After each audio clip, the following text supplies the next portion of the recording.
Hello students, last lecture में हमने कोलाइडी अवस्था क्या होती है इसके बारे में पढ़ा था और उनका क्लासिफिकेशन किस प्रकार से किया जाता है वो हमने डिटेल में स्टडी किया था।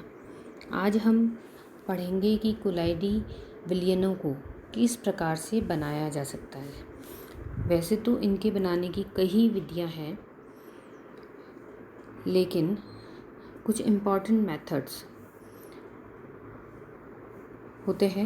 उनमें है डिस्पर्शन मेथड और कंडेंसेशन और एग्रीगेशन मेथड।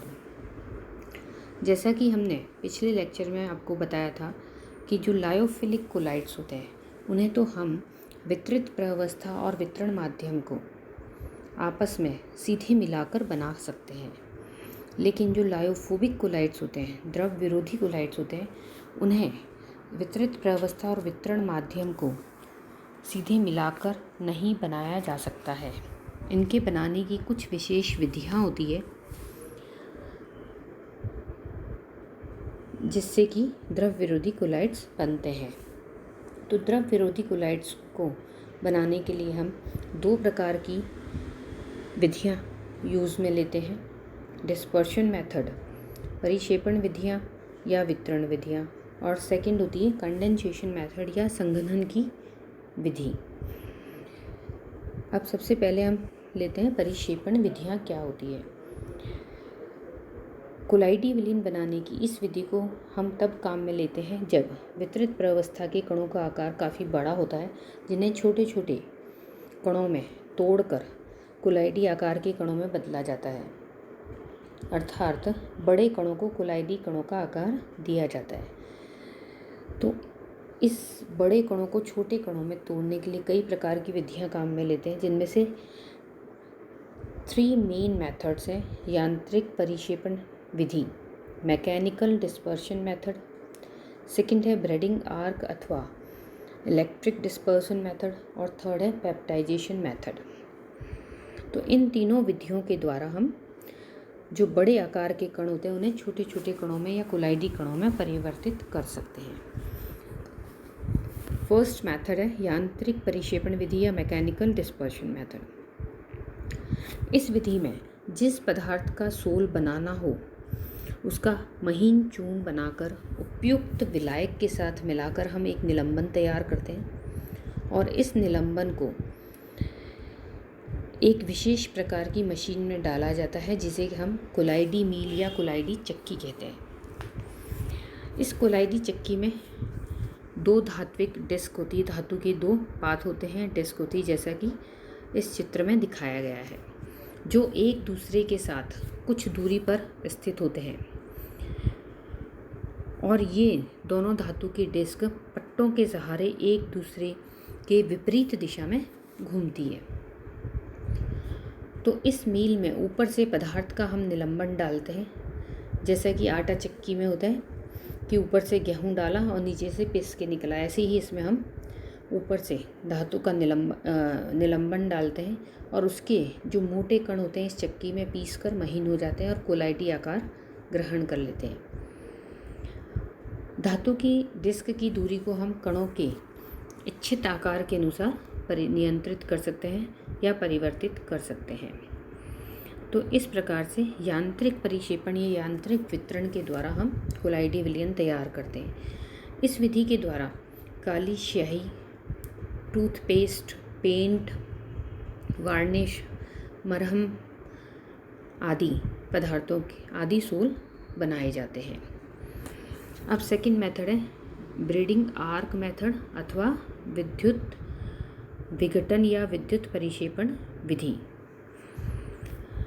इस विधि से हम किसी भी धातु का कोलाइडी अवस्था में प्राप्त कर सकते हैं। इस विधि में हम क्या करते हैं कि जिस धातु का हमें सोल बनाना होता है उसके 2 इलेक्ट्रोड लेकर इच्छित विलायक में डालकर विद्युत आर्क उत्पन्न करते हैं। जैसा कि इस डायग्राम में दिखा रहे हैं, हम एक बीकर में हमने 2 इलेक्ट्रोड ले लिए और उसे किसी भी सॉल्वेंट में डालकर इलेक्ट्रिक आर्क उत्पन्न करते हैं, और जैसा कि आप लोग जानते हैं विद्युत आर्क के प्रभाव से उच्च ताप उत्पन्न होता है, जिससे क्या होगा, धातु के कण वाष्पीकृत हो जाएंगे। लेकिन इस कंटेनर को हमने एक बाह्य कंटेनर में रखा है जिसमें कि आइस भरी हुई है। तो इस बाह्य कंटेनर में जो बर्फ़ है उसके संपर्क में आने से शीतलन के कारण ये वाष्पीकृत कण तुरंत ही संघनित हो जाते हैं और संघनित होने पर ये कोलाइडी आकार ग्रहण कर लेते हैं। तो इस प्रकार से हम विद्युत विघटन विधि के द्वारा भी कोलाइडी विलयन प्राप्त कर सकते हैं। इस प्रकार से जो सोल बनता है या कोलाइडी विलयन जो बनता है वह अस्थायी होता है। तो इसे स्थायी करने के लिए विलायक में थोड़ा सा KOH या NaOH मिला देते हैं, जिससे इसका स्थायित्व बढ़ जाता है।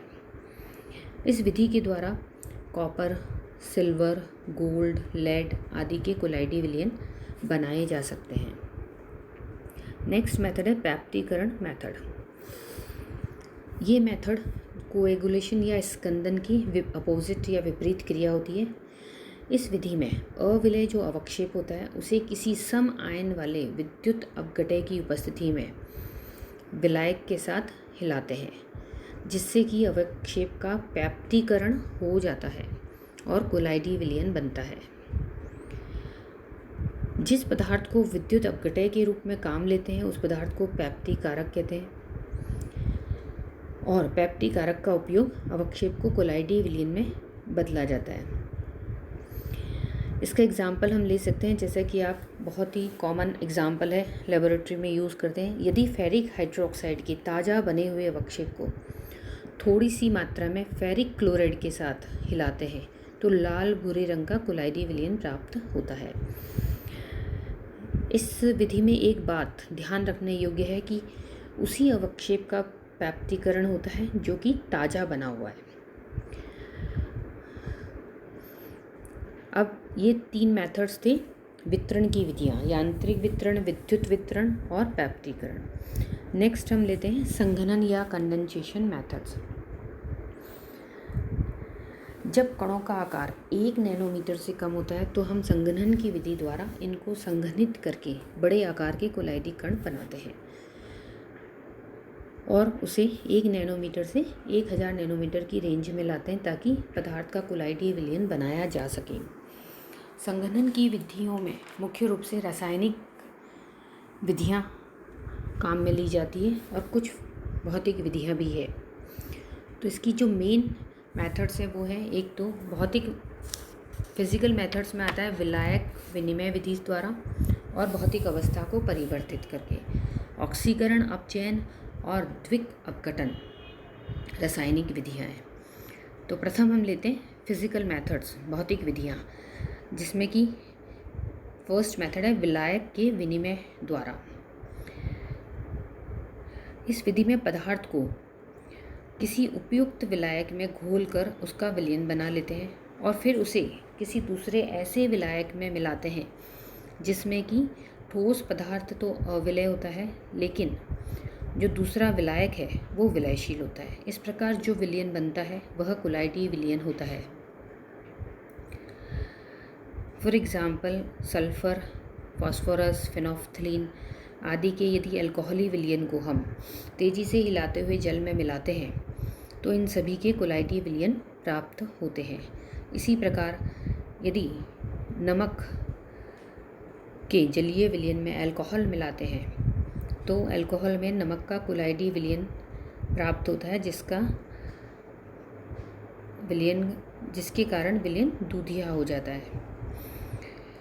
तो ये है विलायक विनिमय विधि द्वारा कि किसी भी एक विलायक में तो हम वितरित प्रावस्था को विलय करते हैं और फिर उसे किसी दूसरे ऐसे विलायक में मिलाते हैं जिससे उसका कोलाइडी विलयन प्राप्त हो जाता है। भौतिक विधि में नेक्स्ट है भौतिक अवस्था परिवर्तित करके। इसमें हम अतिशीतित वितरण माध्यम में किसी पदार्थ की वाष्प को प्रभावित करने पर उसका कोलाइडी विलयन प्राप्त कर सकते हैं। जैसे कि मरकरी और सल्फ़र की वाष्प को ठंडे जल में प्रवाहित करने पर कोलाइडी मरकरी और कोलाइडी गंधक को प्राप्त किया जा सकता है। तो ये 2 मेथड्स हैं जो कि फिज़िकल मेथड्स हैं। अब नेक्स्ट हम लेते हैं केमिकल मेथड्स, जिसमें फर्स्ट है ऑक्सीकरण। इसमें हम कोलाइडी सल्फर, सिलीनियम, आयोडीन आदि को ऑक्सीकरण के द्वारा कोलाइडी अवस्था में परिवर्तित कर सकते हैं। जैसे कि एग्जाम्पल है कि हाइड्रोजन सल्फाइड के जलीय विलयन और ब्रोमीन जल या नाइट्रिक एसिड या सल्फर डाइऑक्साइड के साथ अगर ऑक्सीकरण करवाया जाता है तो सल्फर का कोलाइडी विलयन प्राप्त होता है। जैसा कि इस अभिक्रिया में दिखाई दे रहा है H2S plus Br2 gives colloidal sulphur plus 2HBr। और अगर सल्फर डाइऑक्साइड के साथ करते हैं तो 2H2S plus SO2 gives colloidal sulphur plus 2H2O। इसी प्रकार हम सिलीनियम का भी कर सकते हैं। 2H2Se plus oxygen gives 2H2O plus 2Se, तो कोलाइडल सिलीनियम प्राप्त होता है। नेक्स्ट मेथड है अपचयन विधि, रिडक्शन मेथड। इस विधि के द्वारा हम भारी धातुओं के कोलाइडी विलयन जैसे सिल्वर, कॉपर, प्लेटिनम आदि धातुओं के कोलाइडी विलयन प्राप्त कर सकते हैं। जब इन धातुओं के लवणों के जलीय विलयन का हम रिडक्शन फॉर्मेल्डिहाइड, टैनिक एसिड या स्टेनस क्लोराइड आदि के साथ करते हैं तो इन धातुओं के कोलाइडी विलयन प्राप्त होते हैं। For example Auric chloride 2AuCl3 को स्टेनस क्लोराइड के साथ अभिक्रिया करवाने पर गोल्ड का कोलाइडी विलयन प्राप्त होता है। 3SnCl2 gives colloidal gold plus 3SnCl4। इसी प्रकार गोल्ड का हम फॉर्मेल्डिहाइड के साथ अगर रिडक्शन करें 2AuCl3 plus 3HCHO formaldehyde plus 3 water gives colloidal gold plus formic acid plus hydrogen chloride. इसी प्रकार हम सिल्वर नाइट्रेट का अमोनियम हाइड्रोक्साइड और टैनिक एसिड की प्रेजेंस में, टैनिन के प्रेजेंस में रिडक्शन करते हैं तो कोलाइडी सिल्वर प्राप्त होता है। अब इस प्रकार से जो विलयन बनता है कोलाइडी सोल जो बनता है वह अस्थायी होता है। तो गोल्ड के कोलाइडी विलयन में स्थायी कारक के रूप में हम थोड़ा सा जिलेटिन मिलाते हैं और सिल्वर सोल के स्थायीकरण के लिए एग योक को यूज़ किया जाता है। अंडे की जो जर्दी होती है उसे मिलाया जाता है। अब लास्ट मेथड है द्विक अपघटन के द्वारा। कुछ अविलय लवणों के कोलाइडी विलयन बनाने के लिए उनके जो विलयशील आयनों के तनु विलयनों को हम इसमें परस्पर मिलाते हैं तो उनके कोलाइडी सोल प्राप्त होते हैं।